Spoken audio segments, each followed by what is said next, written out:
نحمده ونصلي على رسوله الکریم اما بعد۔ ترجمے والے قرآن پاک کا صفحہ نمبر 829، 23واں پارہ سورہ یاسین، چوتھا رکوع، آیت نمبر 53 تا 58۔ اعوذ باللہ من الشیطان الرجیم، بسم اللہ الرحمن الرحیم۔ إن كانت إلا صيحة واحدة فإذا هم جميع لدينا محضرون فاليوم لا تظلم نفس شيئا ولا تجزون إلا ما كنتم تعملون إن أصحاب الجنة اليوم في شغل فاكهون هم وأزواجهم في ظلال على الأرائك متكئون لهم فيها فاكهة ولهم ما يدعون سلام قولا من رب رحیم۔ صدق اللہ العظیم۔ پچھلی آیات میں تذکرہ آیا تھا کہ قیامت کے دن سور پھونکا جائے گا۔ سور 2 مرتبہ پھونکا جائے گا، تو دوسری مرتبہ جو سور پھونکا جائے گا اس کی کیفیت کا اب تذکرہ بیان ہو رہا ہے کہ وہ ایک چنگھاڑ ہوگی، ایک تیز آواز ہوگی، اور اس کے بعد سارے انسان حضرت آدم علی نبینا وعلیہ الصلاۃ والسلام سے لے کر قیامت تک آنے والے آخری انسان تک سارے کے سارے انسان اللہ تعالیٰ کے سامنے حاضر کر دیے جائیں گے۔ جس جگہ اللہ تعالیٰ کا حکم ہوگا وہاں ہر کسی کو پہنچنا ہی پہنچنا ہوگا۔ پھر اللہ تعالیٰ فرماتے ہیں کہ کس لیے پہنچنا ہوگا؟ حساب کتاب کے لیے۔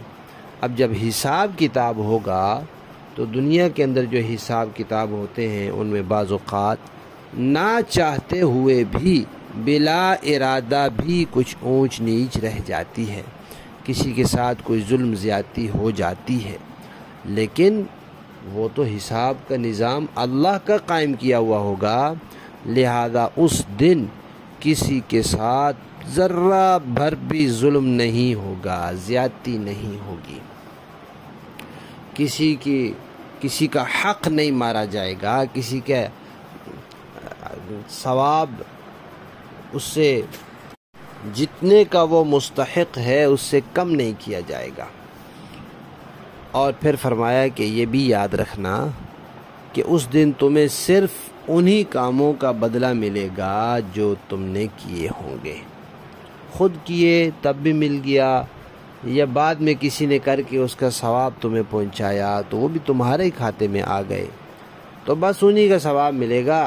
محض تصورات کہ بھئی یہ بھی اور وہ بھی، خالی سوچنے سے نیکی نہیں ہو جاتی، نیکی کرنے سے ہوتی ہے۔ تو جو نیکیاں تم نے کی ہیں، اللہ تعالیٰ فرماتے ہیں تعملون، عمل جو تم نے کیے ہیں وہ ان کا تمہیں ثواب ملے گا۔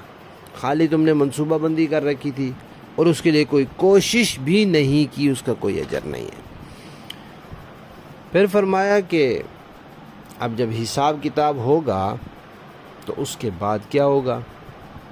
اس کے بعد یہ ہوگا کہ جو لوگ کامیاب ہوں گے، ایمان والے ہوں گے، صحیح عقیدے والے ہوں گے، اچھے عمل والے ہوں گے، وہ جنت میں جائیں گے۔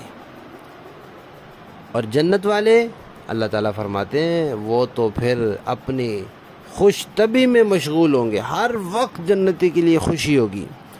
دنیا میں کوئی انسان ایسا نہیں ہے کہ ہر وقت اس کے لیے خوشی ہو، کبھی خوشی ہوتی ہے، کبھی غم، کبھی طبیعت کے موافق حالات پیش آ رہے ہوتے ہیں، کبھی مخالف، کبھی طبیعت میں اداسی ہوتی ہے، کبھی پریشانی ہوتی ہے، کبھی فکریں ہوتی ہیں، جنت میں ایسا نہیں ہوگا، وہاں خوشی ہی خوشی ہوگی۔ تو فرمایا کہ جنت والے لوگ اس دن اپنے مشغلوں میں مگن ہوں گے، خوش ہوں گے، وہ خود بھی اور ان کی بیویاں بھی، تختوں پر سائے کے نیچے ٹیک لگا کے بیٹھے ہوں گے۔ یہاں لفظ آیا ہے ارائک، یہ تخت کو بھی کہتے ہیں اور آرام کرسی کو بھی کہتے ہیں۔ سائے میں بیٹھے ہوں گے اور ٹیک لگائی ہوئی ہوگی، مزے سے، یعنی جیسے انسان بے فکر ہو کے بیٹھتا ہے ایسے بیٹھے ہوں گے خوشی کے ساتھ۔ پھر یہ تو بیٹھنے کی جگہ ہو گئی، فرمایا ان کے لیے کھانے پینے کے بھی کھلے انتظام ہوں گے، ان کے لیے اس میں میوے ہوں گے، اور صرف میوے نہیں ہوں گے، جو کچھ وہ چاہیں گے وہ ان کو ملے گا۔ کھانے پینے کی کوئی چیز، رہنے سہنے کی کوئی سہولت، کوئی بھی چیز جو ان کے دل میں آئے گی، جو وہ چاہیں گے وہ ان کو نصیب ہو جائے گی۔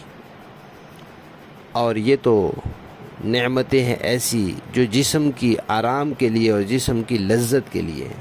سایہ جسم کے آرام کے لیے ہے، تکیہ لگا کے بیٹھنا جسم کے آرام کے لیے ہے، کھانا پینا جسم کی لذت کے لیے ہے۔ وہاں روحانی لذت بھی ہوگی، کیا؟ اللہ کی طرف سے سلام آئے گا۔ دنیا میں کسی بڑے کی طرف سے، کسی نوکر کو اپنے سردار کی طرف سے، کسی ملازم کو اپنے آقا کی طرف سے سلام آ جائے، کسی عام آدمی کو کسی بڑے آدمی کی طرف سے سلام آ جائے، وہ خوشی سے پھولا نہیں سماتا۔ تو خالق اور مخلوق کا تو کوئی جوڑ ہی نہیں ہے، خالق کی طرف سے سلام آئیں گے۔ اللہ تعالیٰ جنت والوں کو سلام کریں گے، اور اس سلام کی جو لذت ہوگی وہ جنتیوں کے لیے باقی نعمتوں سے بڑھ کے ہوگی، اور اس کی جو خوشی ہوگی وہ ساری نعمتوں سے بڑھ کے ہوگی۔ لفظی معنی دیکھیے، انکانت نہیں ہوگی الا مگر صیحتن، ایک چیخ، واحدتن ایک، فَإِذَا پھر اچانک، ہم وہ لوگ، جمیعن سارے کے سارے، لدینا ہمارے پاس، محضرون حاضر کیے جائیں گے۔ فَالْيَوْمَ پس آج کے دن، یعنی اس دن، لا تظلم نہیں ظلم کیا جائے گا، نفس کسی شخص پر، شیئن کچھ بھی، ولا تجزون اور نہیں تم بدلہ دیے جاؤ گے، الا مگر ما انہی کاموں کا، کنتم تعملون جو تم کرتے تھے۔ انا بے شک، اصحاب الجنہ جنت والے لوگ، الیوم اس دن، فی شغل مشغلوں میں، فاکہون خوش ہوں گے، ہم وہ بھی، وازواجہم اور ان کی بیویاں بھی، فی ظلال سایوں میں، علی الارائک تختوں پر، متکئون ٹیک لگا کے بیٹھے ہوں گے، لہم ان کے لیے، فیہا ان باغات میں جنت میں، فاکہۃ پھل ہوں گے، ولہم اور ان کے لیے، ما وہ کچھ ہوگا جو کچھ، یدعون وہ چاہیں گے، وہ مانگیں گے، سلام سلام کہا جائے گا، قولاً یہ سلام کے قول ہوگا، من رب الرحیم رحمت والے رب کی طرف سے۔ باب محاورہ دیکھیں، ان كانت الا صيحة واحدة فاذا هم جميع لدينا محضرون، اور کچھ نہیں، بس ایک زور کی آواز ہوگی جس کے بعد یہ سب کے سب ہمارے سامنے حاضر کر دیے جائیں گے۔ فَالْيَوْمَ لَا تُظْلَمُ نَفْسٌ شَيْئًا وَلَا تُجْزَوْنَ إِلَّا مَا كُنتُمْ تَعْمَلُونَ، چنانچہ اس دن کسی شخص پر کوئی ظلم نہیں ہوگا، اور تمہیں کسی اور چیز کا نہیں، بلکہ انہی کاموں کا بدلہ ملے گا جو تم کیا کرتے تھے۔ ان اصحاب الجنة اليوم فی شغل فاکہون، جنت والے لوگ اس دن یقیناً اپنے مشغلے میں مگن ہوں گے، ہم وازواجہم فی ظلال علی الارائک متکئون، وہ اور ان کی بیویاں گھنے سایوں میں آرام دہ نشستوں پر ٹیک لگائے ہوئے ہوں گے. لَهُمْ فِيهَا فَاكِهَةٌ وَلَهُمْ مَا يَدَّعُونَ. وہاں ان کے لیے میوے ہوں گے اور انہیں ہر وہ چیز ملے گی جو وہ منگوائیں گے. سلام قولا من رب الرحیم. رحمت والے پروردگار کی طرف سے انہیں سلام کہا جائے گا. صدق اللہ العظیم. آج کی ان آیات میں ہمارے لیے نصیحت اور سبق کی بات یہ ہے کہ قیامت کے دن بدلہ انہی کاموں کا ملے گا جو انسان نے کیے ہوں گے تو بدلہ ملے گا. اچھے کیے ہوں گے تو اچھے کا بدلہ ملے گا، اچھا بدلہ ملے گا. لہذا اگر ہم چاہتے ہیں کہ قیامت کے دن ہمیں اچھا بدلہ ملے تو اس کے لیے ہمیں دنیا میں اچھے کام کرنے ہوں گے. نہ تو ہاتھ پر ہاتھ رکھ کر بیٹھنے سے کام ہوگا اور نہ ہی غلط سلط برے ہر طرح کے کام کرنے سے کام بنے گا، بلکہ اپنے آپ کو اچھے کاموں کا پابند بنانا ہوگا. اللہ تعالی ہمیں عمل کی توفیق عطا فرمائے.